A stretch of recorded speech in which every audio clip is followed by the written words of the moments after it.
aussi, j'aurais dû le signaler, de très nombreuses escales de bâtiments de la Marine nationale ici. On n'est pas très loin de Brest, enfin malgré tout, c'est un peu sur la route de la mer du Nord, etc.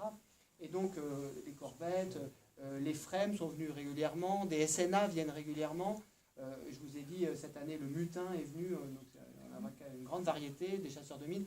Dans 15 jours, il y a l'exercice John Warrior, qui est un exercice OTAN qui a lieu tous les ans, et où on a normalement 5 ou 6 bâtiments qui participent. Bon, pas tous les ans, on a 5 ou 6 bâtiments qui participent, mais à la fin, il n'y en a plus qu'un ou deux qui arrivent, parce que les autres ont un problème, on fait demi-tour, plus de moteur.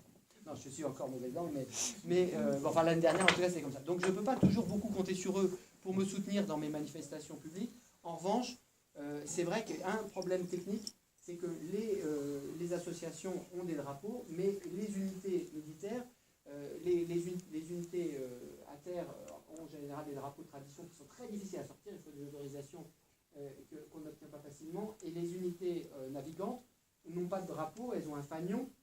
Le fanion se porte, vous savez mieux que moi, sur un FAMAS en général, enfin sur une arme, et on ne peut pas sortir les armes des bateaux. Donc en réalité, à part les cérémonies organisées à bord des bateaux, on ne peut pas finalement honorer les cérémonies des couleurs françaises, même si on a des militaires actifs sous la main.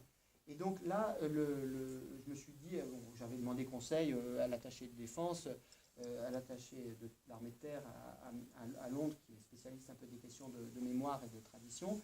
Et bon, il m'avait recommandé de créer peut-être une section du souvenir français en Écosse, et puis ensuite de la doter d'un drapeau, et ensuite d'utiliser ce drapeau. Bon.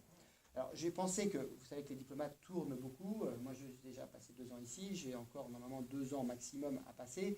J'ai considéré, mais vous devez être plus expert que moi de ces questions, que ça me prendrait plus que 2 ans de faire tout ça, déjà de trouver des gens que ça intéressait, de les mettre d'accord, de les réunir, qu'ils ne meurent pas avant que ça aboutisse. Et je suis vraiment un provocateur, et donc je me suis dit, c'est ridicule, je vais acheter un drapeau, et ce sera le drapeau des Français libres d'Écosse. Après tout, c'était leur maison, ça s'appelle comme ça, le général de Gaulle l'a appelé comme ça, donc ça suffit comme légitimité. Moi, je suis représentant de l'État, après tout, c'est pas grand-chose, mais c'est déjà ça. Et donc on aura le drapeau des Français libres d'Écosse. Et alors, depuis le mois de mars, puisque je l'ai fait faire pour célébrer les 75 ans d'inauguration de cette maison, les 70 ans du transfert du consulat de Glasgow à Édimbourg et de la création de l'Institut français d'Écosse, Institut culturel. Et donc, depuis, il a pas mal servi. Il a pas mal servi pour notamment les cérémonies de remise de Légion d'honneur. Ça fait joli parce que sur les photos, il n'y a pas que des drapeaux britanniques ou des drapeaux écossais, parce que suivant les cas, on va voir l'un ou l'autre, rarement les deux ensemble. Mais bon. Voilà, donc il y a les couleurs françaises. Donc voilà, donc je suis heureux de vous le présenter et de vous présenter ce drapeau qui, même s'il est neuf, a une profondeur historique.